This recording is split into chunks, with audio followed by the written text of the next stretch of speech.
We're live on Facebook, and you're welcome to start making work. Oh, okay, here we go. Good evening to the folks in the room and also to the folks joining us virtually, and then also those individuals that may see this in a bit of a tape delay. My name is Quajay. I am a photographer and writer based out of Rochester. And tonight we'll be talking about public art and why it matters, why I think it matters. So just to give you a little bit of my backstory, not originally from Rochester, moved here 15 years ago. So my wife is born and raised Rochester. We met down in DC. When she came back home, I was like, hey, I'll come to Rochester too. And we were expecting a son. And I said, okay, we're in Rochester. I don't even know where this place is at. Like, it just seemed weird. I visited during like lake effect snow. And I grew up in Connecticut, so I knew what snow was, but lake effect was like a different thing, and I couldn't understand what was happening. But I made the decision to move here. A part of our deal was, hey, let's stay here for about 2 years. So I'm never really been great at math, but 2 and 15 years. I don't know if I forgot to carry the 1 during those conversations, but I fell in love with Rochester. And I fell in love with, the food, the drinks, the great people that were here. And then about 4 years ago, I started to fall in love with the public art. So the story goes, I was sitting on my couch one August, actually just a couple of days ago, 4 years ago, and I was bored, maybe dealing with a little bit of depression at the time, kind of in hindsight. And it was like, you know what, I got to get out and do something. And I got out and I started to take photographs. It was something that I'd always done. I'd always loved taking photographs, but I'd gotten away from it. And I went back to it. And as I started to find these pieces of public art, it started to allow me to explore the city a little bit. So I was telling a story to someone the other day about how public art became my map of Rochester. I started to use it as landmarks and say, okay, if you take a left at this mural, you'll be here. And by doing that, I also started to discover and see new neighborhoods, meet new people, explore new restaurants, new coffee shops, and a lot of other great things. So tonight, I'll talk a little bit about my journey through public art, but most importantly, talking through some of my favorite murals. And there are lots and lots of murals in Rochester. This is only a small group of those. So you may be going through and be like, oh, what about this mural? What about that one? I saw this one, I really enjoy. These are just, we would be here all night if I went through really my extended favorites, but these are just some of those moments and some of those things. And so we'll start. So this is a quote that I always love to start with. I started with student groups, I started with adults, I started with everyone, and really it came about in 2020. Obviously, we're in the middle of a pandemic.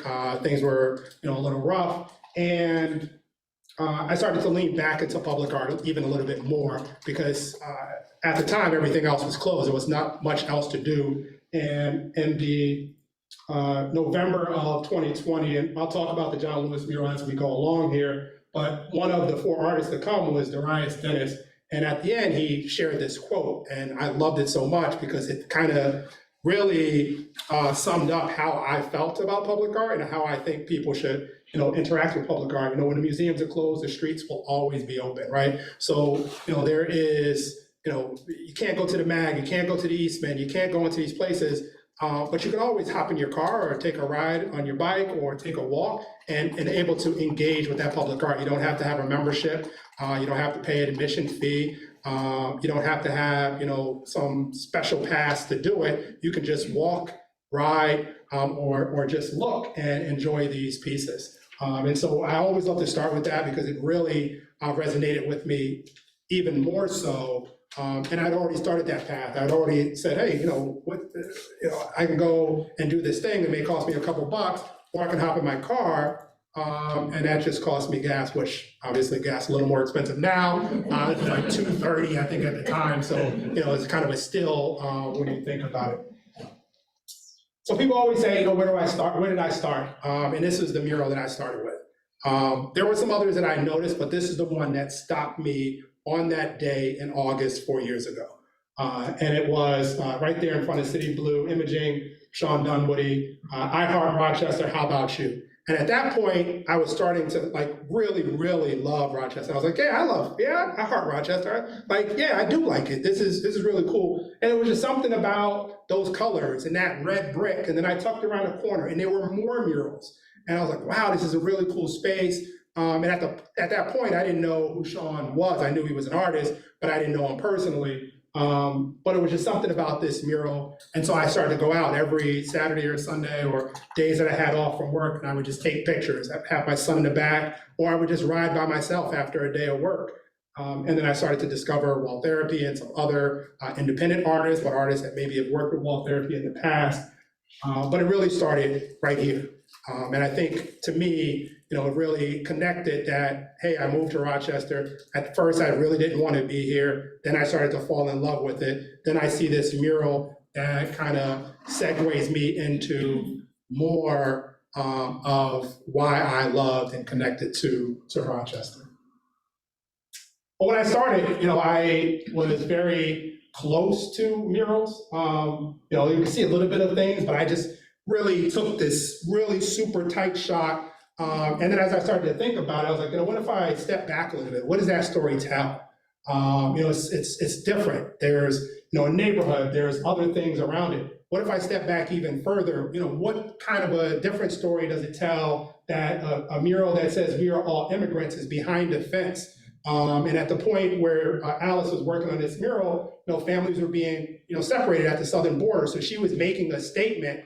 But also here it is, this mural behind 2-3 layers of fences. How does that story change? And so I started to think about how I photographed public art and then how I shared it with the community. And even further, right? So could you tell us where these are, please? I can, when everyone is registered via email, right? Yes.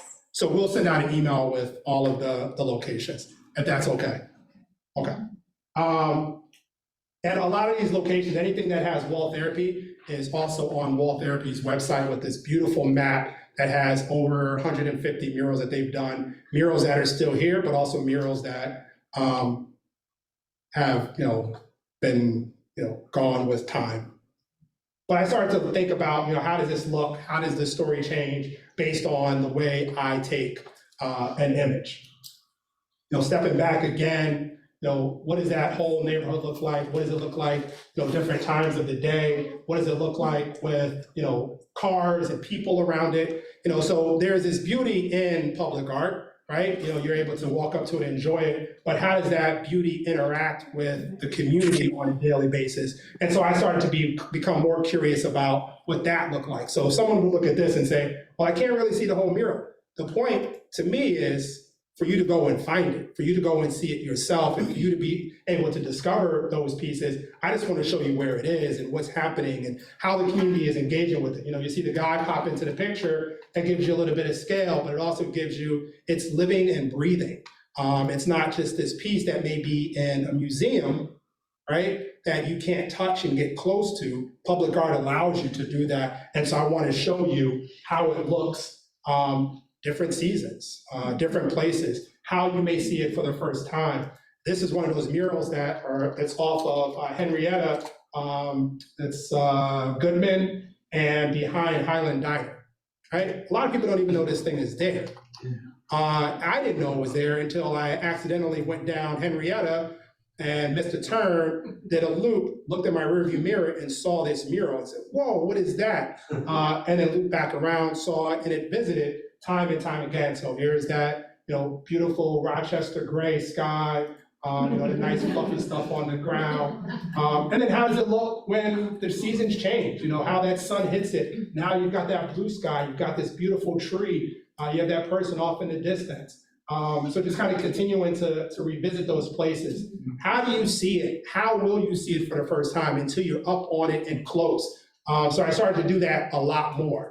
Right? The first time I saw this mural on King Street of Jimi Hendrix was looking over those bushes, and you could just see his eyes. There's something cool about just being able to see that. now it makes you curious. You want to go and discover it more. So when I take and share some of those images online, that's really what I'm trying to do, encourage folks to go and get those closer looks themselves. How does it look, again, when the seasons change? This is one of those murals, this is at the end of Park Avenue before it connects to East Ave, and there in the corner, kind of in the distance, is an MLK mural. Again, one of those murals that a lot of folks don't even know is here in Rochester. It's been here for quite some time.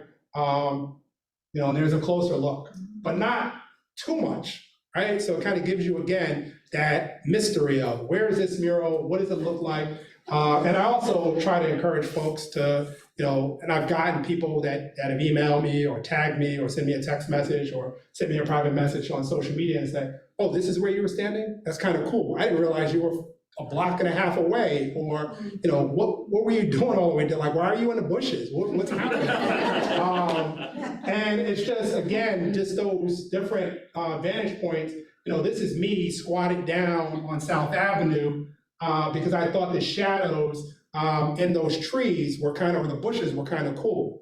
If you're driving by and you see me in the bushes, you're like, what is that guy? Like, what's he up to? But again, it could be how someone may see it for the first time. So let's say it's a 3 or a 4-year-old walking. That may be their vantage point for the first time to explore and see this mural. Again, just going back, in different seasons. And, a lot of times the shots aren't clean. And by clean, I mean, you can't see the whole mural, right? But it's really, again, for you to go back out and discover that. But again, it's in a space that is living and breathing. So I try to keep that in mind as I take the photographs. Like I could have gone back, 30 days in a row waiting for those racks to be gone. But I think there's something about the racks being there because they are a part of the community. Again, just different seasons, different times, having people interact with it. You've got winter on one side. This is off of Atlantic, Lee Hill, just a really cool mural. When you look, I showed this mural to a group of 4th and 5th graders, and they said, what's happening? I was like, well, it's people fighting, and it's kind of their motion. And they're like, wow, that's really cool. But I also thought it was cool to take a photograph of it in the snow. So it kind of felt like a snow fight, right? So I'm taking a little bit of liberties with how I photograph it or when I photograph it. But here is this fighting scene in the background. And in the foreground, there are people that's sharing this sweet moment of love and care. But in the background, there's this fight happening. So kind of these interesting editorial decisions, if you will. So part of my background was in photojournalism, so I often think about how to take photographs in just different ways to tell a story without a long caption or too many words. Or like many artists, they leave the piece here, and it's really up for you to decide or determine how you feel about it. I see a dog's face in there when I first looked at it. A dog, yeah. What was it? It was something, I can't remember. One of the 4th or 5th graders said something, and it was so funny what that they had seen. I think every time someone sees it, they see something a little different, but you see there's a head, there's another head, and then there's these hands, and it's just this flow. But it was kind of fun because when you look at this, especially the snow one, there's snow like actively falling. So that's kind of made it fun too, because it just blended in with the elements of the mural itself. Just again, playing in the shadows, but taking me to different neighborhoods, different areas of Rochester. This was a fun picture to take. Again, like I'm laying in the grass. And the blue part that's in front of us here is kind of a rock, stone, something's there. And I thought it'd be interesting, and I waited for someone to stand close to the mural, because if I had just taken a picture of the mural without anybody there, it doesn't really give you the same scale. It doesn't give you how big or small this thing is. But now all of a sudden, here's this wolf looking at someone feverishly, and the person's not even paying attention, right? They're looking off, but it tells a story, and it's kind of cool, but then it also gives you that scale, whoa, that wolf is huge. What is happening, what's happening there? And just, public art, street art, I call them one and the same. There's this beautiful street art scene here in Rochester. And, sometimes pieces just kind of blend into what's happening, right? So this was a bare wall at one point, and then, the greenery started to grow and it kind of takes it over. And different times of the year, this mural or this piece of street art looks a little different. So sometimes it's clear as day. You can see it in the winter. Then during this time of year where the trees are growing, there's all of this greenery. It's harder to see, but it catches your eyes. You're driving, you're like, whoa, what's happening over there? And again, just people just interacting with the temporary pieces, delirious, what's happening up at the abandoned water towers where nature is kind of taking over and public art is there. And, there's this really interesting marriage of the two kind of happening. And so here in this abandoned water tower is, life coming back, but also here's this beautiful public art and street art in its space. This is the other side of that mural that the three people standing at the end. So this is the front side of Highland Diner. But again, giving folks that scale, but what's happening, right? So people are like, oh, there's a billboard there, like maybe crop it a little bit or do something. I want to tell the community and the neighborhood story, what's happening around it. And again, maybe how you'll see it for the first time. But it's the community, everything around it, how it complements each other sometimes. This is one of those pieces that, different times of year they tried to bury us, but they didn't know we were seeds. Mm-hmm. It's interesting because there's all of this action and green happening around it, obviously put there kind of an intentional purpose, but the greenery is taken over how this mural is presented. It's just a really cool piece, and that rare blue sky in Rochester. This is new. This is like yesterday I took this photo. Someone was like, hey, he posted that an hour before you did. And I was like, yeah, I saw it. I was on the way to work and I was like, I'm gonna be late. I'm gonna take this picture of Sal Goodman on South Goodman, which people were like, hey, just start calling it Sal Goodman Street. So that's what I'm referring to Goodman as. But again, it's just that fun play in Rochester. And there are some pieces that last forever, some pieces that are here just for a temporary time, and some of them will be basically the same. This is off Main Street. I was standing there, turned over and looked and said, oh, that's a new angle to see this mural down at the end. But again, the mural is probably the smallest part of the image. I want you to go find it. I want you to go see it. I want you to go and experience it in those different places. It's out by the beach. It's another one of those, like, it just changes as the green space changes, but how will you see it? There's an eye, there's so many different things happening. And then there, again, those cool pieces of street art. I could have zoomed in super close here, but I thought there's a whole story happening around it. Why not tell the full story? This is along the El Camino Trail. And then there are times where, I started to step back a lot to take those photos. And then as I started to become more comfortable and tell some of these stories, I started to zoom in like I used to, but only zoom in on certain details. And when I started to zoom in those details, it was again to encourage people to go out and see the whole mural, and also to maybe explore, like, where was this? What part of the mural is this? This is kind of a cool detail or a cool piece, something that I thought was interesting. So here is, there's still beams on one side, here's a boot on the other with a pebble. What's that mural look like? I want to go and find it. So that's the full piece. And then you see right there in the middle is that small detail, right? So this is huge mural, but I wanted to focus on one little part of it to really encourage folks, kind of like where is this mural? Go and find me. And the same thing for the other one. This is down Greenleaf. This is Pennsylvania Avenue, backside of the public market. But again, it was like, now you see a bigger story. There's more here. Look how small that door is. Look how big his foot is. There's a lot of things happening. But again, I wanted to focus in on that small detail. Again, like, it brings you in. Where is that? Something's looking at me. There's an eye. okay, they're the full pieces. Just to kind of tell, again, those interesting stories. And then I've also, over time, discovered, I've become super connected. I'm sure there's other folks in the room that's like, oh man, I really love this mural. I hope it lasts forever.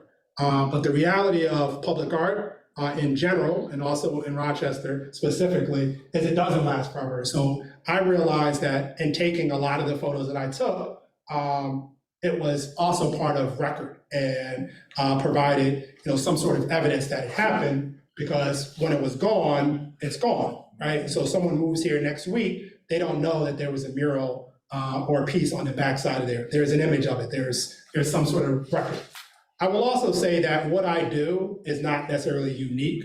There's a lot of people that take photographs, a lot of people that take photographs in Rochester. I appreciate what they do. I also appreciate the documentation of public art, because I think all of those stories are super important, because it is one of those, hey, this thing happened. This was a part of, our fabric and our art scene at one point. So let's recognize that. And then when it's gone, it's gone, and maybe something else will come along. This is another one of those David Walker, man, I really love this piece. I think I got to it probably a month before it was gone. And I remember finding it on the Wall Therapy website, and I was like, man, I hope it's still there. Because there were a lot of times that I would go on the Wall Therapy website and the mural had been gone because, building owners change, or, just the condition. And as you can see on the left side there, it started to, the paint's chipping, right? So, but it also kind of gives it a cool new element, right? So the paint's chipping, there's this, shadow coming in, there's, the tree, there's like all these other things happening. There happens to be these blue cars in front of this blue mural. Like, it was just fun. But that looks cooler, right? I don't know. But it's a thing where sometimes in terms of, just the condition and repair, Wall Therapy doesn't repair murals once they're up. A lot of muralists don't. There are a handful of murals in town that, because of the significance of them, there will be repairs and reconditioning, but a lot of them, they're gone. And, we just have the memory or the images of them. This is another one of those spaces, right? And I talked about right there in the front, I Heart Rochester it is the mural that, brought me back into grabbing a camera again. And then along this wall, my son probably has a photograph in front of each of them, but down at the end, Rochester, I Love You to Pieces, he has this great photo where he's jumping up in the air. And when he would go out with me, sometimes he would have this blue Power Ranger mask that he would put on, and I would often photograph him with the Power Ranger mask. And so Sean, who I met sometime after, was painting. He was actually painting the Enough mural in 2020. And my son hops out of the car, and Sean, first time he ever met my son, says, "Hey, it's the blue Power Ranger." And my son has this like shocked look on his face. How do you know my secret identity? And so if you know Sean loves superheroes, he loves all this stuff. So they have this back and forth. So it was this really cool exchange, and it happened here in this field. And so that field and that space, just kind of meant a lot to the family. And then tragically, there was a fire, Christmas Eve and then Christmas Day, the building had to come down. And so I went back to take one last photo. And it just happened to be this brick in the rubble, right?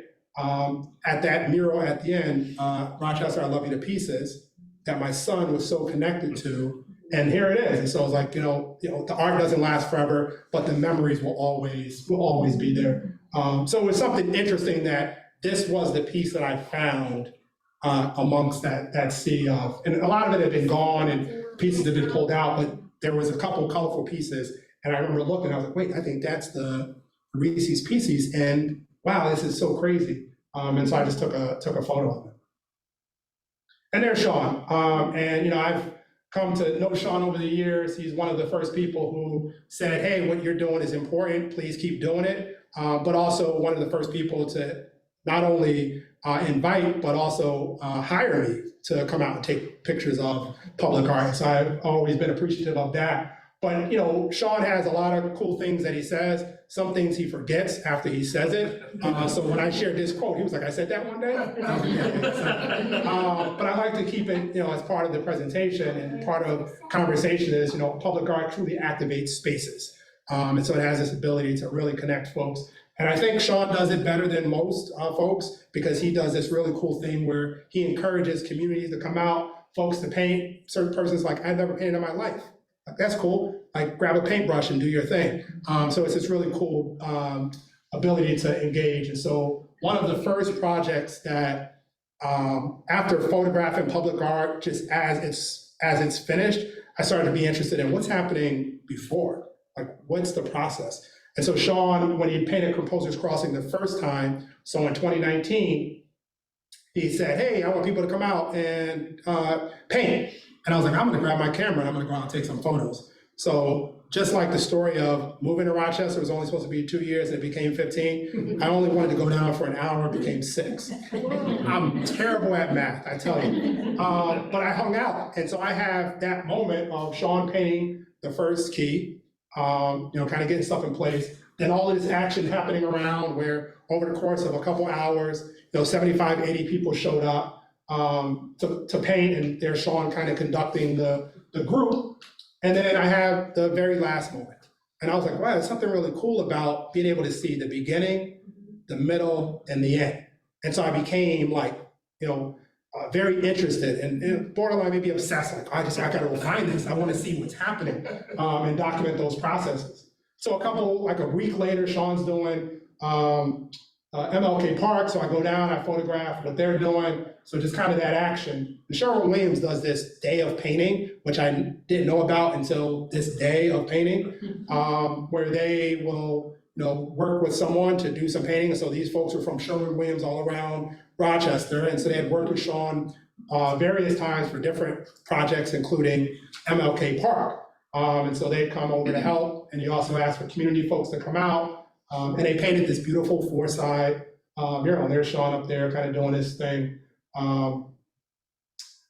And again, just the community being out there and what's the story, what's the whole thing, how are people interacting with it? I just became more and more curious about, again, that process. And sometimes if I missed the end, that was fine, but I thought it was interesting to have the middle. And I remember probably a year or so later, the father of that son, we were talking and I was like, wait, that's your son. Like, I have this photo of your son painting, like, do you want it? And so I was like, here's this image of your son painting on this day. And so his dad was too busy painting as well. So again, connecting and capturing those cool moments. This guy's up there painting, he's like, and I worked with him like years ago, and he's like, I don't know what I'm doing. I just, like Sean said, paint the lines. And sometimes, like, I don't like this, Martin Luther King's a real person. Like, what if I mess up? And he's like, it's fine, like, we can fix it, it's just paint. Like, we can adjust those things. So there he is up there kind of doing this thing. And then I became this, again, this is 2019, and I started to become interested in, like, what's the continuation of our process? And so folks that follow me on social media, they have probably seen me do this time and time again, where I go back to the same spot from the beginning to the end, checking out that process. So here it was right before it was even touched, to here's the action happening, to now it's complete. But again, I don't give you too much. I want you to go and see what that complete version looks like. And that's one of the 13 or I think 10 now still out in the city, replicas of Frederick Douglass done by Olivia Kim. So it's just, again, like going back and seeing those cool moments. And then, Sarah Rutherford needs no introduction. Another one of those great public artists that I've come to know over time, who's incredible at what she does. There's always a story, there's always something cool about her work. And, she had this quote. I shared it one time and she's like, I don't remember saying that either. But, I think I'm there to write their quotes down and then share them with folks, kind of continuing that story.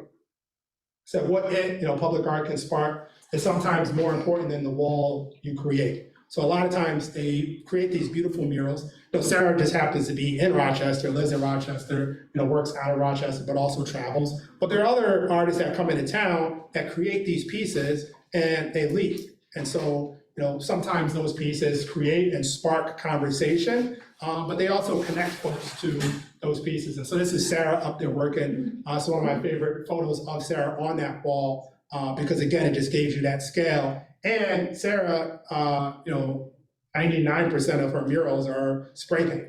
So you're like, whoa, like, what do you mean? She's spray painting that? Like with that detail, like with a spray paint can and just changing out nozzles? Like, how is that possible? But she's doing it, and I thought it was important to kind of just show the scale of Sarah against this giant bird, like these wings, these massive wings. And then there that mural is complete. And so I've used this mural in a couple different walking tours.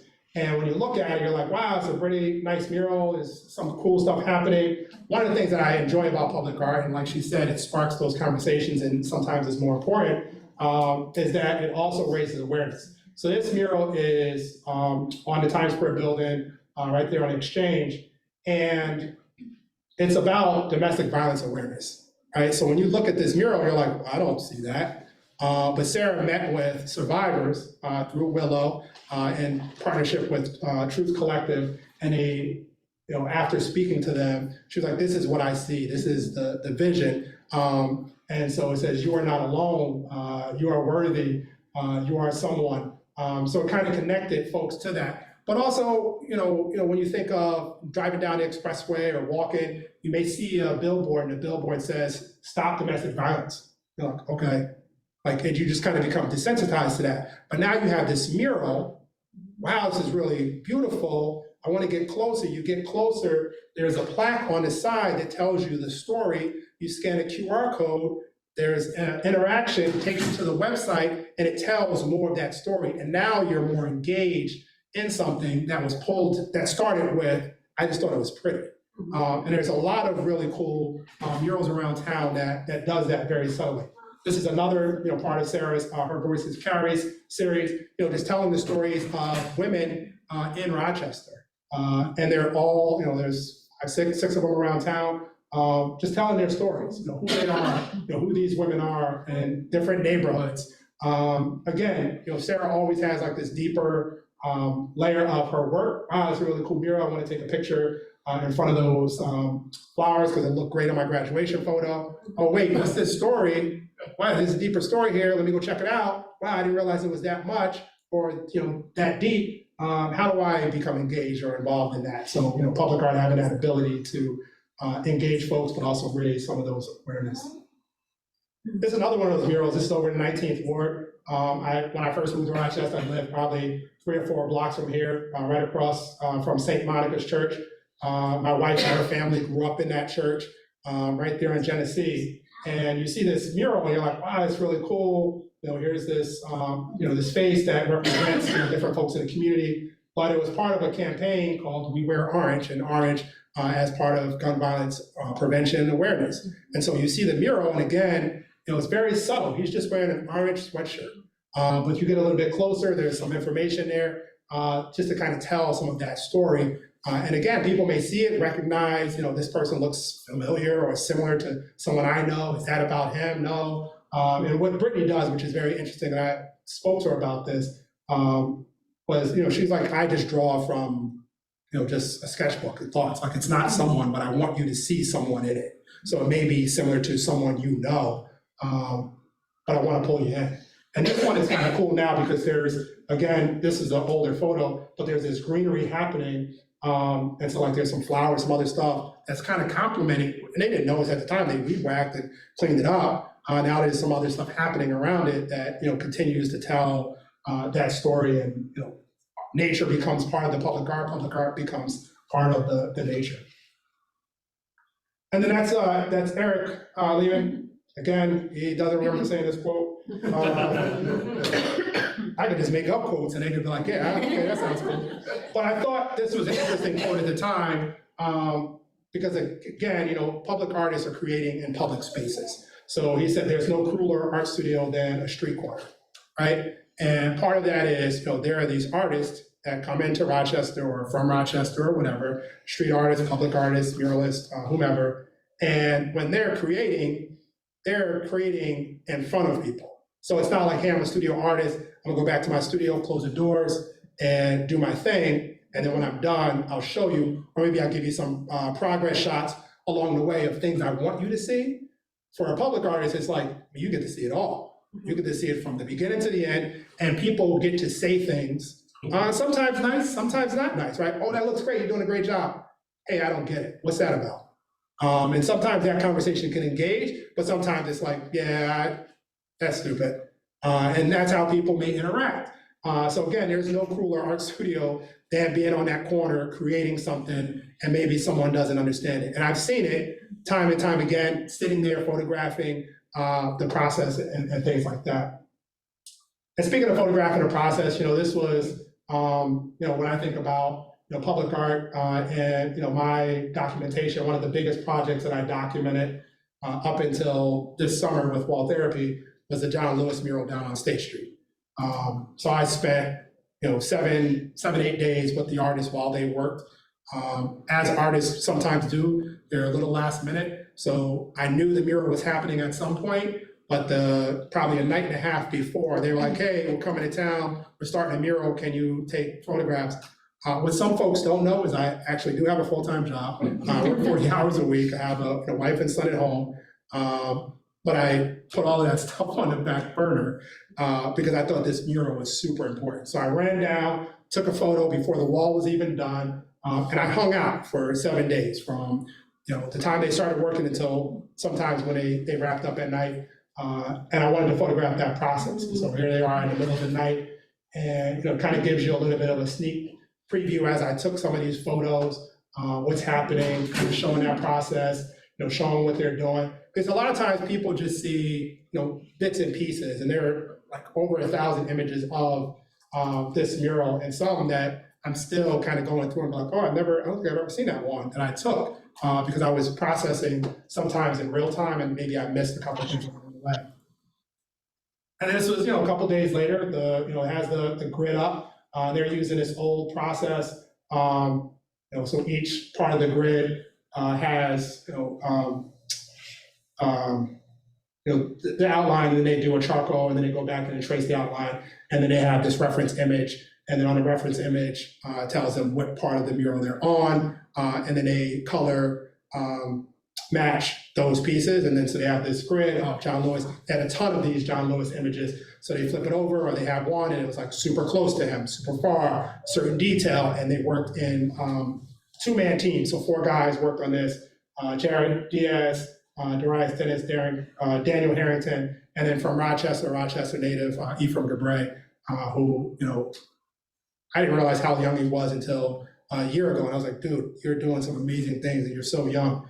And so these guys had come into Rochester as part of, just a series of murals that they were doing as a passion project. So the 4 of them, what their day job was at this place called Colossal Media, which did hand-painted billboards around the country. And so these guys were all trained, they're artists in some sort, but they were trained how to do these hand-painted billboards. So Coca-Cola wants a billboard, they do the design, they go out, they hand-paint this thing, as opposed to going to a shop and saying, hey, make a design, print it out, put it on a billboard. They were doing this thing that kind of became a show. So people would watch these muralists, and they were part of like old style mural painting and billboard painting. They called them wall dogs. So these guys would do these rigs on the side of buildings, they would have lifts, they could do all this stuff. But Ephraim had come back to Rochester to do this mural of John Lewis. And at the time, this is 2020, so we have pandemic, then all of a sudden we go into civil unrest, and a lot of things are happening. And so these guys are at home because no one wanted billboards. And so they're watching these things on TV unfold. They're watching people protest, they're watching all these other things.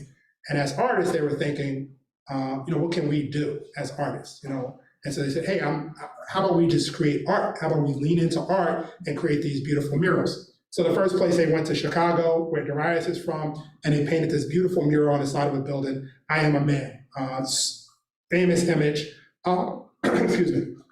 And then they went down to Louisville, they painted another mural called I Am Singing, another very famous photograph. And while they were down in Louisville, they caught the attention of Danny Lyons. And Danny Lyons is world-renowned photographer during the civil rights era, really good friends of just all these civil rights era leaders, but very good friend of John Lewis. And so he had photographed all of these things of John Lewis over the years, during the 60s and 70s and beyond. And so Danny Lyons like, hey, I have these images of everything. I love the murals that you're doing. Here's my catalog. You know, you have access to it to paint these murals. And so Ephraim decided he wanted to bring John Lewis to Rochester. So they looked through all these different pieces and started that process. So a lot of these, you know, some of these photographs are just that process, what's happening, you know, up and down. They did a lot of, there's John Lewis's face coming into play. There's that reference image again. This is one of my favorite photographs because when I tell people that the mural was hand painted, it's hard to illustrate that when you see the finished piece. But when you see a person up there with a paintbrush in his hand that looks like he's painting, you know, 8x10 canvas or a 24x36, and you're like, wait, that's 3,000 square feet, and he's painting that with a paintbrush that, you know, he's just la-di-da, you know, doing his thing. And so I often love to show this picture just again to give you that scale. Like, look how big John Lewis's eyes are. Look at the size of that nose, and look at that paintbrush. And they did it over 7 days. And so people often say, why was it 7 days? Like, what was the significance of 7 days? Significance were these guys also had full-time jobs. So these 7 days were their vacations. So they came into town in shifts and they were in between jobs. So they came off a wall for work, got paid to do that, came into Rochester, helped do this crowdfunding to pay for the wall, did this mural, hopped back on a plane or a train or their U-Haul, and then they were out of town. But it again just kind of shows you that scale, what was happening up there over those 7 days.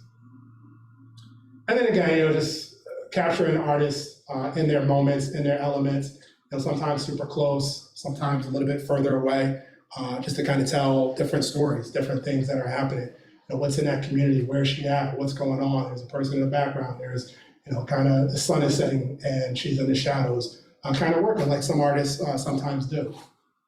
Another, it's kind of a detailed shot. This is a fun photo, Matt and Magnus. I like to call this one the Wizards of Painting. So I like to think that they were casting a spell against each other. But they were fun to hang out. I hung up with them for I think like 4 or 5 hours while they painted this mural over at the YMCA. I think it's in Parrington, Penfield. Was it? Pittsburgh. Okay. Yeah, and so they painted this really cool mural on the back on the playground. And they just had a lot of fun because they were on the playground and there was like this soft cushioning of the playground.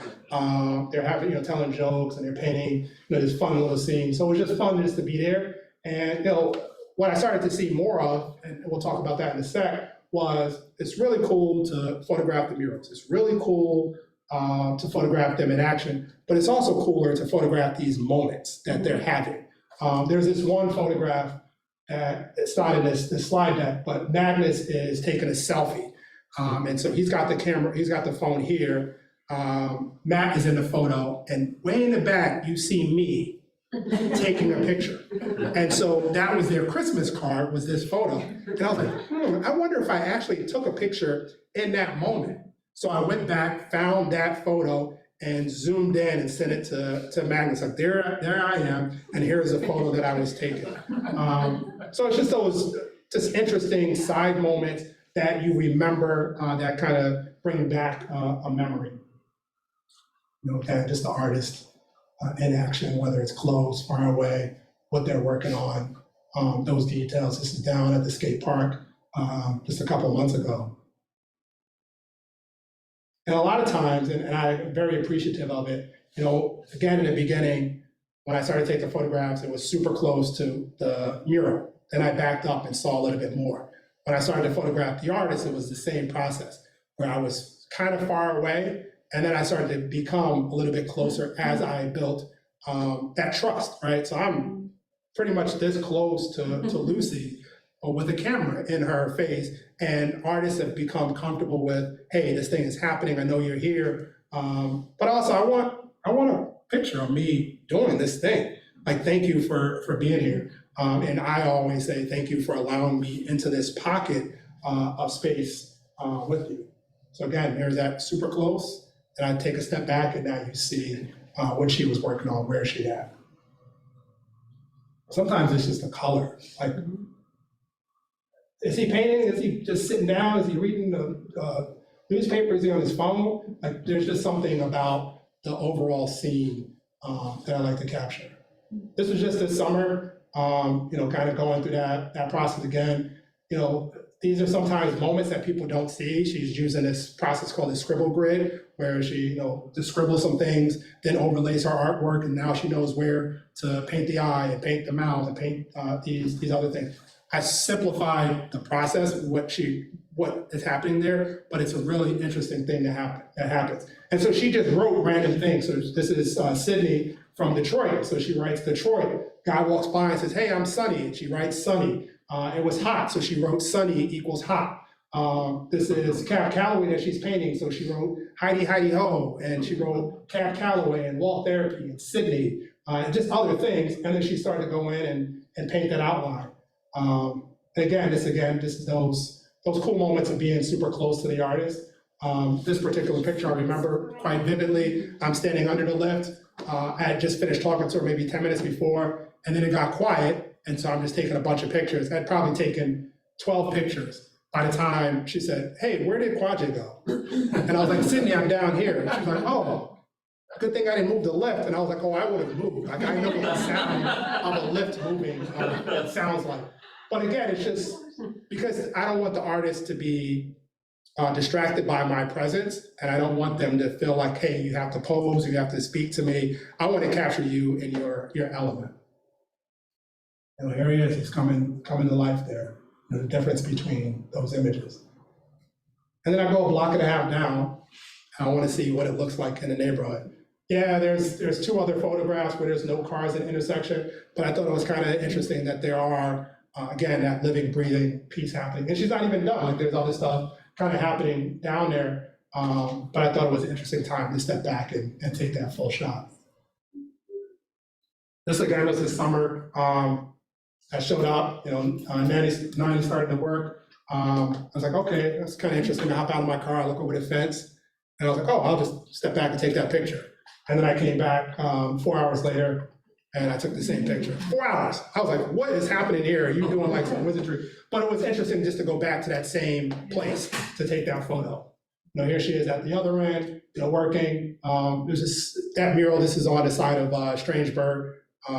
Great beer, but also some really good food, and now has this amazing mural on the outside. But I wanted to go, a block over just to kind of see what's happening on the other corner, and then go back a couple of days later when it was done. Again, just to show that progression in that process. It's just fun, just to, when people are spray painting, it's harder sometimes because that spray comes out so quick. So timing that, and so, okay, here is this moment of the spray is coming out, he's not even really spraying, it's just kind of going into the air, and then here he is working. This is Justin, here he is working, so he has the reference in one hand, kind of working with the other hand. This beautiful piece over in the former 3rd Ward, off of Plymouth, on the side of a rec center. So, it's in the middle of a community garden. Here they are painting this beautiful piece. Again, I did get closer to some of the shots, but being able to step back and see, his process. Here he is up on a ladder, here's his tools. Here he is kind of working a lot closer. How many of these are commissioned? Probably a great deal of these are commissioned. So some are through Wall Therapy, some are commissioned by private folks. And some are, they're not commissioned at all. And people, what they say, sometimes is known as taking the wall. And, you ask for forgiveness instead of permission. Sometimes people are like, oh, that's awesome. And sometimes like, I need to paint over this. It doesn't happen as much as you think. But there are some really cool murals that have been commissioned. Wall Therapy, I joined the team right at the beginning of the pandemic before we knew what we were going into. And so I signed up to be a photographer, do some social media work, and then all of a sudden we're in the middle. And so my role kind of shifted to being more of a go out and take photographs of some of our old murals and present them through your lens and your perspective. And then this summer, I became more involved in doing some other stuff. But Wall Therapy has been in place for the last 10 years. And so 150 or so murals during that time that they've commissioned or worked with artists, both locally, both or around the country, and also a lot of international artists right here in our backyard. Folks that maybe have come to Rochester very early in their careers, that have since blown up into becoming these like world-renowned artists, and some that just have a relationship, love Rochester. The folks that visited this summer, for example, some of those people were returning, and they had these beautiful, fond memories of 5, 6, 7, 8 years ago coming to Rochester, and how Rochester still connected with them. When I worked with or photographed Sydney, Sydney's from Detroit. She traveled. She was down in New York City. She goes out to California. She does a lot of different murals. And she came to Rochester, and it was her 4th day painting. And so I'm taking some photographs, and she says, "Hey, Q, can I talk to you for a second?" I said, "Yeah." She's like, "Is this real?" And I said, "What do you mean? What's real?" "The people." I said, "What do you mean?" "They're so nice. Everyone is so nice. And the community is so, it's just, there's a really cool vibe here." And that's why I'm really bad at math, because that was part of what kept me here for those 15 years, that vibe, that community, but especially around artists. Again, just the proximity to an artist, person working, don't mind me, do your thing, let me photograph, and then share, right? There's a lot of times where there are some photographs that people have never seen publicly, because there may be some more intimate moments, like a family member come and visited, or they're doing something, and I'm like, "Hey, this is for you. Do your thing. You want to share it yourself, or you just want to have it as your memory of those that moment." And again, just kind of going back to that same formula. This is at the end, but on the left there is the very beginning, going back to one similar spot and photographing, as he starts to wrap up. So here's his tools, the things that he's about to use, his spray paint cans, and then there he is in action. And being there, right there when the wall starts. And so Jarvis is painting. He decided to paint his name a bunch of times, so he signed it before and after. But it was interesting to be there while this was happening, because a lot of times people are like, "Oh, I don't even know what's happening until it's halfway through." So being able to have some of these photographs of those moments, and then a couple days later, there he is. And it was interesting to watch him work, because he has this really cool process. So you see those buckets in front of them. It's the same color, and he's just diluting it in certain ways, paint thinner or water. And so it's just the same shade of this blackberry, and he's going in, and he's just doing brush strokes. And as the brush strokes started to come in, all of a sudden you see this sleeping dog. And you're like, whoa, how did you do that by just a change of color or a change of stroke? And so it's interesting, again, here he is with that paintbrush. Here he is just a couple days later. And then there he is right at the end. So signing his name, beginning that middle process, and then right at the very end, being there to capture this moment. I don't always capture, but it's often cool to be there when an artist decides that they're done. And sometimes public art changes, the perspective of a neighborhood. So this is Susan B. Anthony Square. There's Susan B. And off in the background, you kind of see something that comes into focus, and there's this beautiful mural happening, right? And that changes what that neighborhood looks like and what it feels like. And so public art having this amazing ability to brighten communities as well. And so that is one of those examples of that. Brittany, again, one of those really cool artists right here in Rochester. She has a few public walls, has some amazing studio pieces. A little out of my budget right now, so I continue to buy prints. But on my bucket list of hey, I need to have a Brittany Williams original, because her work is just so striking. Her use of color, the way she represents folks that look like me, that I really appreciate. But again, it's that ability to change the perspective. And this is Brittany just kind of working on that mural. It was just kind of fun just to see her switch between paint, spray paint, over and over. As she was working on it. This was right at the end.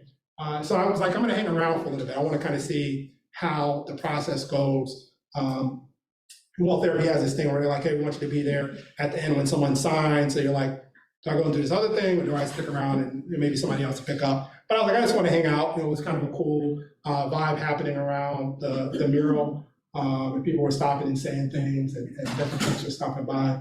And so Brittany says, okay, that's it, I'm done.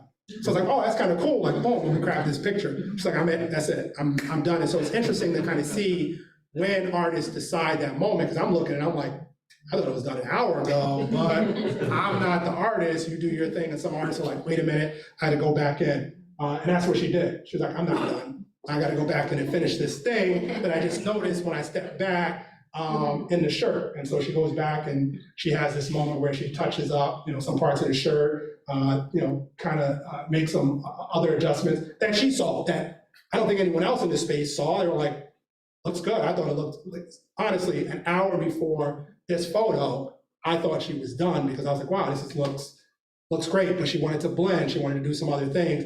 And it's part of just watching an artist's work, and it's interesting when they make that decision, that call.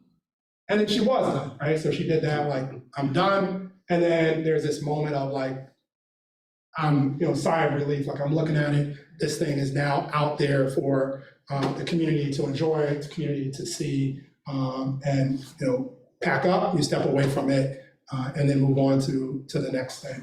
And our mom just happened to be there that day, and I remember standing next to her mom, like as all this stuff was happening, and I said, Londa, like how does this feel? Like your daughter is creating in these public spaces, and she's like, I think this is my favorite. But I say that about every mural she completes, because at that moment, I see this continued growth in her. She's like, Brittany was an amazing basketball player. Like, she was fantastic. And when she decided to switch and start doing more art, I was like, I wonder if it will be the same. And she's like, she's surpassed that basketball talent in her eyes. And so it was interesting to experience that moment with her mother, but also see Brittany kind of go through that, like, I'm done, no, I'm not, yes, I am, no, I'm not. And then finally, like, all right, let's pack it up. I am done. I want to sign it. So she goes over to sign, and so I'm there. And then if you see over in that left corner, it's kind of small, is that Jimi Hendrix that we saw early in the beginning. Just the eyes of Jimmy kind of off in the distance. And 2 days before this photo, Eric, the co-curator and organizer for Wall Therapy, stopped by, and Brittany's mom reminded Eric of where Brittany and Eric had met. She's like, remember you guys met in that parking lot when Ernest Shaw was painting Jimi Hendrix? He's like, yeah, I remember. And that was the first time that Brittany and Eric had met. And so Brittany was this, artist, hadn't done anything publicly yet, but was fantastic. And her mom was like, go and talk to that guy. He's organizing these murals. You should get a mural. And the next year, Brittany was painting a mural on Joseph Avenue. So it's just this interesting moment that's happening. And I didn't notice that Jimi Hendrix was back there until I started to download the photos. And I was like, oh, that's kind of cool that she's signing and she's looking in that direction where her wall therapy time had started. And so she's done, this is her third wall therapy mural. So it was interesting to kind of see on that 10th anniversary of the festival, that moment kind of come full circle, if you will. This is not in Rochester, but it's one of my favorite outside of Rochester pictures. And this kind of just talks a little bit about those other moments. The next couple of slides, you'll see those other moments that are happening around public art. So this is John Lewis up in Buffalo. If you're not familiar with his connection to Buffalo, it's very interesting. I didn't know about it until I went to Buffalo to take this photograph or see this mural be unveiled. And so John Lewis has this whole family, cousins up in Buffalo, and he would travel to Buffalo quite frequently, but no one would know that he was in Buffalo.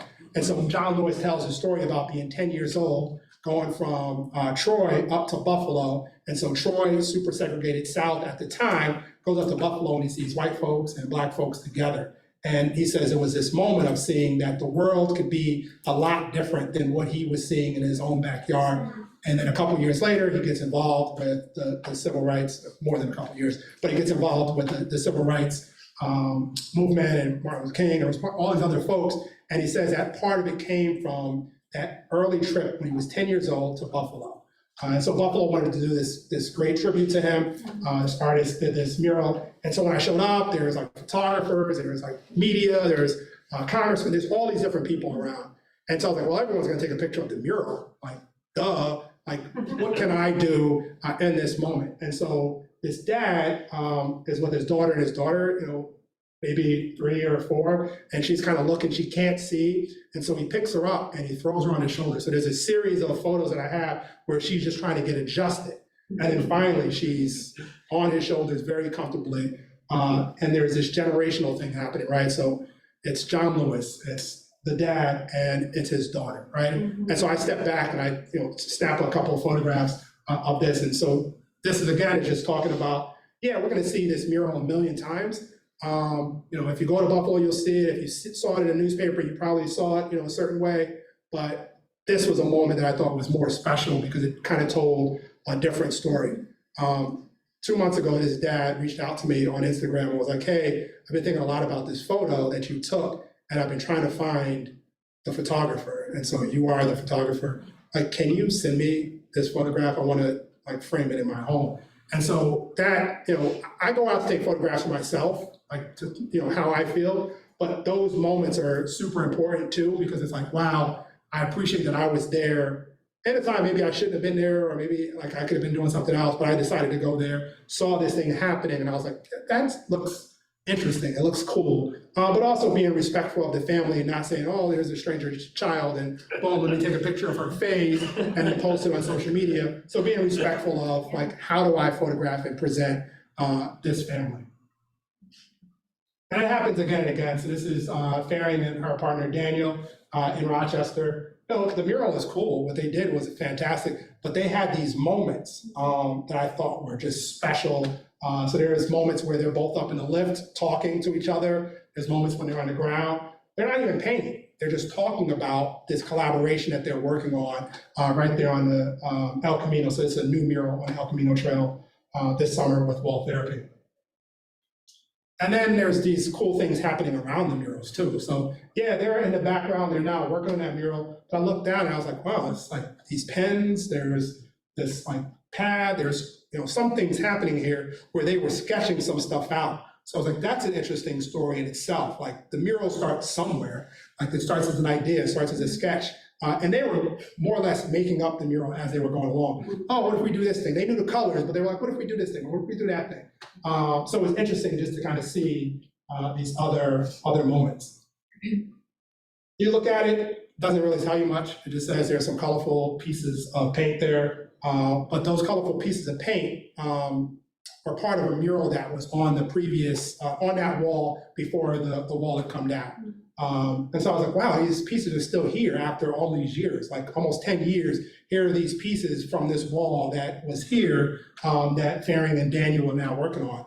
And the only reason I saw it is because they were painting right in front of me, and I looked down to kind of adjust where I was standing. And I was like, wow, this is just an interesting, out with the old, and kind of telling you that story of how public art sometimes will go away, but oftentimes there's another piece that kind of has this rebirth, this new element. So kind of the two still hanging out with each other. And then again, just moments. This is down in Livonia with Sean. Sean invited me down. They were doing a TV show with Samantha Brown. I might have messed that up. Travel, right, Samantha? Sam Brown? Yeah. So she was doing this travel show, hanging out with Sean. And all this cool stuff's happening. Sean's painting, there's a camera crew, there's all this other cool stuff happening. And then Sean's family showed up. So I was like, wow, it's his daughter, it's his grandkids. And they start hanging out and they start painting, and his grandson right behind them. Sean's like, remember I told you how to do this thing? He's like, I don't remember. Kind of like Sean doesn't remember a quote, like his grandson, like, I don't remember the thing. But it was interesting just to see this moment happening. I was like, well, he had asked me to come to do this other thing, but hey, this moment is happening too. This is something for you to kind of look back on. So you see a rainbow, it's a cool picture. By itself, it's just a rainbow. People love pretty rainbows. I often stop if I see a rainbow and I'm like, I gotta take a picture. It's kind of like taking a picture of fireworks. Do you ever look back at it? I don't know. But you do it because it's like a thing. And so this particular day, I took this photo of a rainbow. But the rainbow had a bigger story. And the story is that rainbow you see off to the left is kind of faint, but it's right next to the John Lewis mural while they were painting. And so like I said, these guys were painting over the course of 7 days. They were on a super tight schedule. But they were painting in Rochester in November. So it gets dark at 4:30. It's raining, it's snowing, it's everything that could happen in Rochester in November happened during this. There's this wind advisory, and you shouldn't even been up on the list on it one day the lifts are doing this thing. And I'm like, no way I'm going up there, guys.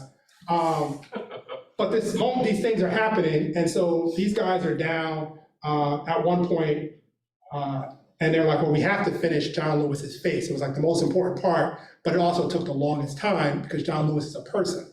And so they wanted to make sure they got all of the details right. And so they get to John Lewis's face and they're working, and they need to get to like his chin. And if they didn't get to his chin, they were gonna be off schedule and they didn't know how they would finish or make up that time. And so they were sitting there with this weather app, all of them had it out, and they were like, does 90% really mean 90%? Most of the time it does. So now they're like betting against each other. Well, maybe if we can go up, maybe we could do this thing. And so finally, they look back at their phone. It goes from 90 to 50. It goes from 50 to 30. It goes from 30 to like 20. It goes from 20 to 10%. Like within 30 minutes. It's like, what like app are we looking at? And so they're like, we gotta go. Like, we gotta go and paint. So the rain has stopped. This unusual blue sky comes out in Rochester in November. They hop in a lift, they go back up and they start painting. And as they're painting, I look up and I see that rainbow. So I take one photo of the rainbow from the ground, and then I run to the top or 4 floors up, and there's parking structure right next to it, and I take another photo. Because I just thought it was something cool about that moment. And when they got to his chin, it was kind of like John Lewis was with them in spirit, because as soon as they got to his chin, the skies went back to gray, these clouds came in, and it started to pour down. So it was just an interesting moment, but that rainbow always reminds me of those few hours and how it was so uncertain and how that weather app changed and then how this beautiful rainbow popped into the sky. And there are just other moments around the mural. So, you know, again, Ephraim is from Rochester. Every day his family would come down to visit. So this is his cousins and his aunt. His mom would come down every single night. I want to see what you're working on, son. I want to see how things are going. And so they came down because they wouldn't see him often because he'd working in Brooklyn. He was traveling to Chicago. He was out in California. So this was a time that he was here. So they wanted to be a part of it. So, you know, I just kept the camera going and taking these photos of those family moments. Sean is one of Ephraim's like mentors, and Sarah Rutherford is the other. Wow, how beautiful it is to have 2 mentors, and 2 of them are, you know, just some amazing public artists in Rochester. So Sean shows up on the first day when they're starting to paint, and he's like, it's good to see you, son. And they have this hug, and there's this moment, and you see there's some other media, some other camera folks around. But I thought it was something special about, you know, capturing those things. You know, halfway through part of the way through the process, you know, members of John Lewis's fraternity showed up. They brought pizza, they brought coffee. They wanted to see what was going on. So, you know, some of the members are local. Some of the members, you know, had never met John Lewis, but knew his legacy and history. So they came up. They wanted to see what was going on at this mural. And then there's just a moment with an artist, right? Like, this is Jared just hanging out in the parking lot. You don't even know what he's doing, but he's sitting here having this moment. He's looking down at that John Lewis image, and he looks up at one moment to look back at it and see how far they've come, looks back down.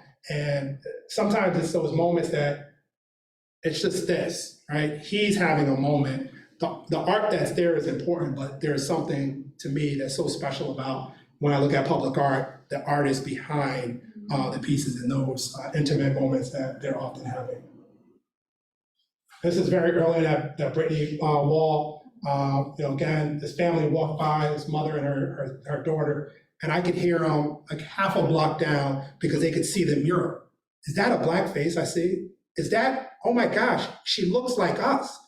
Wait a minute, that is a black woman painting a black woman on the wall. And her mother and daughter, like she wants her daughter to see this. And so she's having this conversation. And so Brittany stops what she's doing and they talk for like 15 minutes. Again, you know, thinking, you know, as a child and how to be mindful of, you know, how to photograph that. But it was just this interesting thing with the watchful eyes of that mural behind it. This is one of my favorite photos from the summer. And again, it just tells that story of there's this mural happening here that you can barely see, but it's happening in a community. And I think when I think back to, again, how it started for me, when I started to step back, what was happening around the mural was just as important as the mural itself. So here's this apartment complex on St. Paul. there's this parking lot below us there, and there's this mural, and there's this man. And this man is trying to make this connection from the community to his wall, right? It's an artist up there by himself, like with this giant task ahead of him. Will they enjoy this piece? Will this piece resonate? Will they understand what I'm doing here?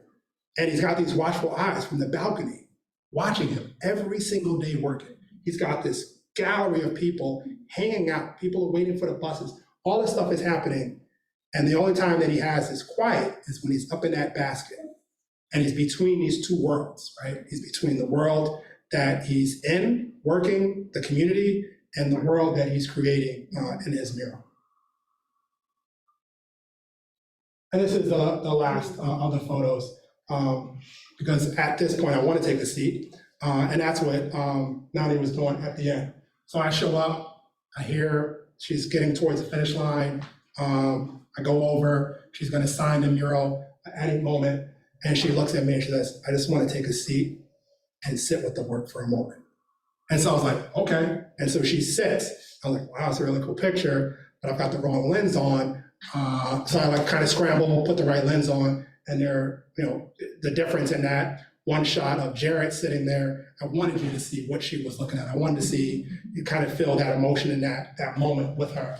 And so she sat there and she just looked, and she kind of did her head this way, did her head that way, kind of similar to what Brittany was doing, but she knew like she was done. She was going to go down to the other end, write her name, pack up those supplies, and go. And so I've been very fortunate to be in these moments and in these times over the last 4 years. So it's only been 4 years, but just kind of grow with the artist and see sometimes through their lens and through their eyes, but also photograph those moments for them. And that's it. Thank you so much.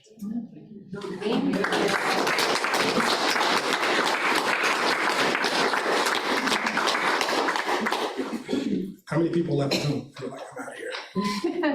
We still got a full house of things.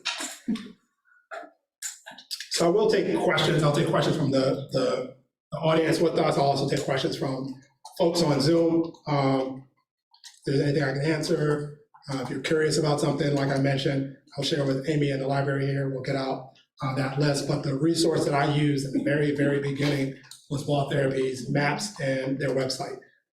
So I was sharing with a friend at work, hey, I took these cool pictures, check them out. And she was like, that's awesome, but you should check out Wall Therapy's website. It'll take you even further.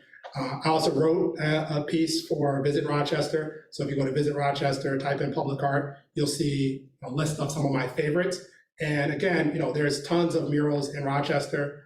It's hard to really pick a favorite.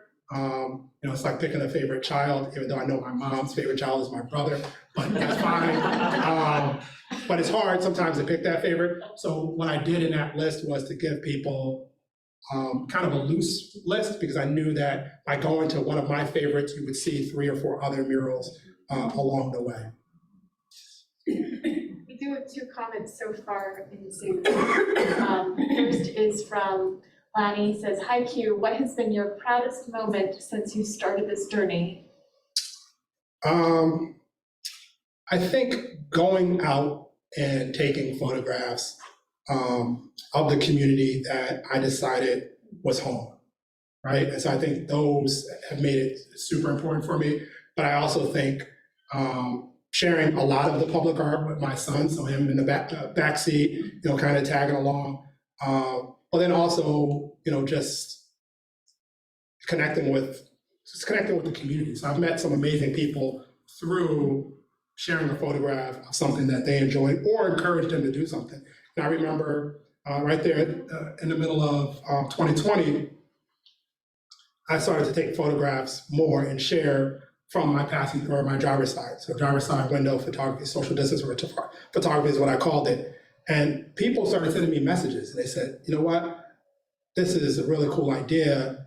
I'm gonna take my family out to do the same thing, because we can stay in a car, we can be safe, we can socially distance, but we can also see some really cool things and take you back to that, the riots quote that really hit at the time, when the museums are closed, the streets will always be open. So really it just cost you time and, a little bit of gas money. The Horn family said, thank you so much. This was fun, inspiring, and encouraging. You have some inspired artists here, and we're excited to learn. And Wanda asked, have you started painting yourself? No, I'm terrible. I don't know how to try. A lot of people are like, just try it, do it, you can transition. I'm like, I'll just photograph you doing it. There was a student group that asked me, they said, so I'd ask for questions ahead of time. I was like, you guys can just send questions and I'll answer them. And one of the questions was, have you ever participated in any of the public art? So I've shown up, I've taken photographs, I help you clean up. But the only time that I've ever personally participated is when Sean had enough murals. So when people are writing in chalk. And so the day after John Lewis passed away, I drove down to that mural and I wrote his Good Trouble quote. And that's the only time that I've actively participated, other than saying, oh, which paintbrush or which paint can, like, I don't know what's happening here. But I haven't done it. I don't know how it will work out. I'm not great at math, but boy, my art teachers really didn't enjoy me at all either.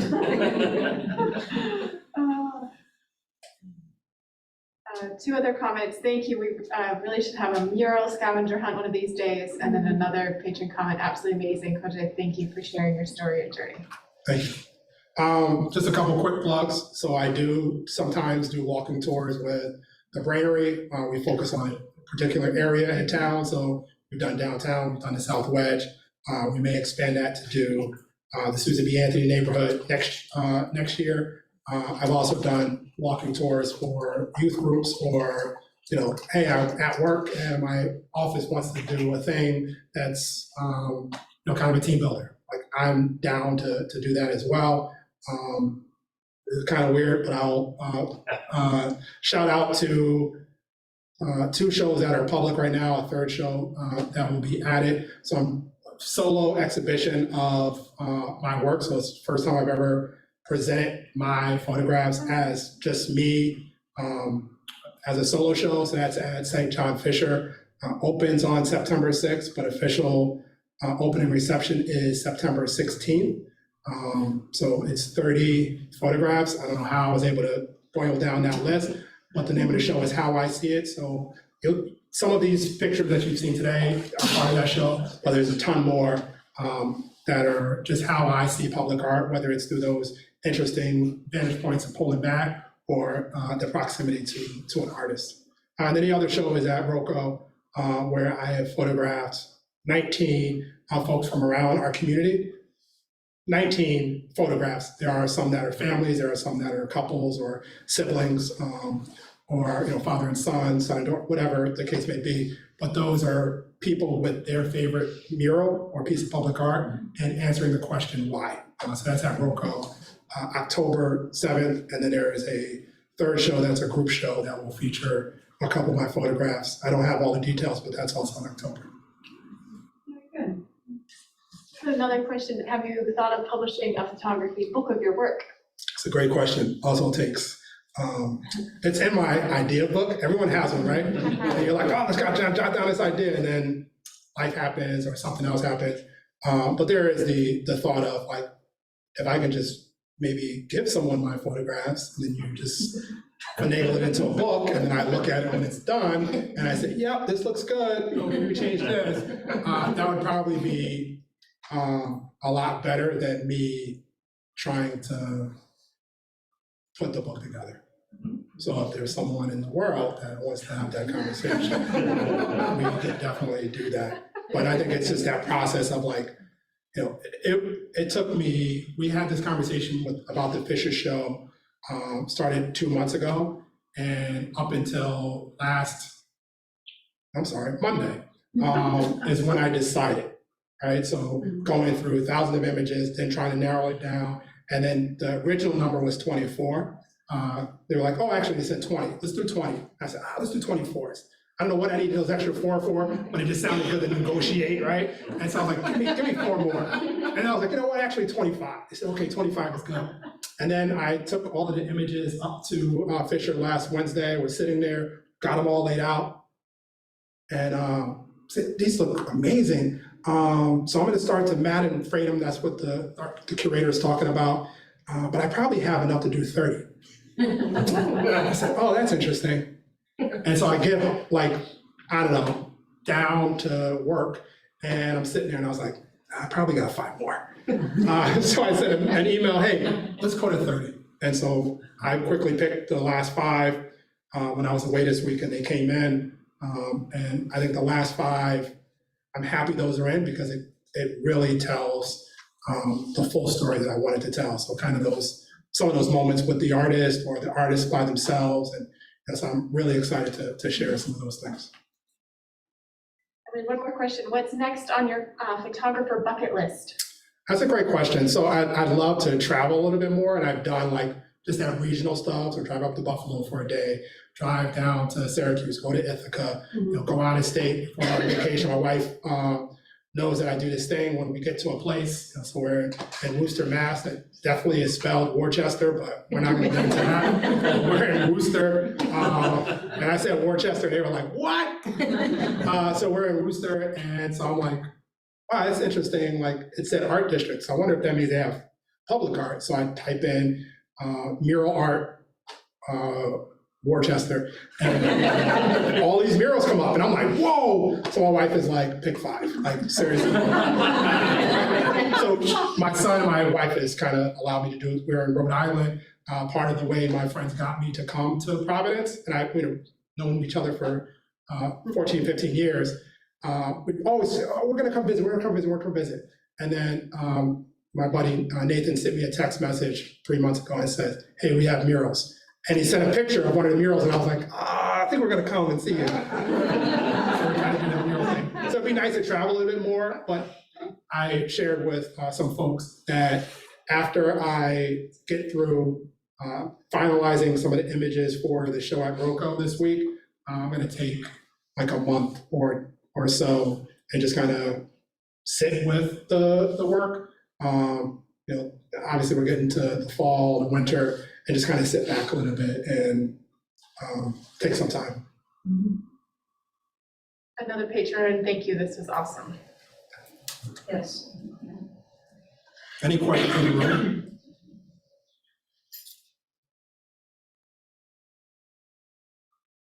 Awesome. Well, thank you so much. Thank you for the folks that joined me here. Thank you to everyone who joined us virtually. We'll get as much of this information out to you as possible. It's been a pleasure to be a part of this community. See some familiar faces in the room. Artists. Talked Mike here into a couple of years ago. I was like, hey, you guys need some murals in Irondequoit, and he made some murals happen. It was just a random tweet. There's this beautiful mural not featured here. I didn't have put any photos in, but this beautiful mural at East High started as a comment in on Twitter that I took over to Facebook and shared some resources. And then Ephraim was back in town painting this beautiful mural of Malcolm X, Connie Mitchell, and Reverend Minister Franklin Florence. There's 3 amazing individuals, 2 from Rochester, great leaders in the civil rights era. So a lot of connections in this room, a lot of great folks here. But that's the community that I'm talking about, and I enjoy being a part of. And if I can share a thought or an idea or inspire someone to go out, it's really about that. But as I said in the very beginning, taking photographs, when I looked at that viewfinder, everything else gets quiet. And so it's been amazing for just mental health reasons. I've shared about some of those things, that vulnerability, saying how going out to take a photograph of a beautiful mural has become that not therapy, because I think therapy is important, but has become therapeutic. So being able to couple that with a professional to kind of navigate you through those things has been super important, and I'm inspired by the community, but also inspired to be a part of it, and also always humbled that people enjoy the things that I'm sharing. But really, at the end of the day, it's how it makes me feel in here. So thank you so much for joining. Thank you. Thank you.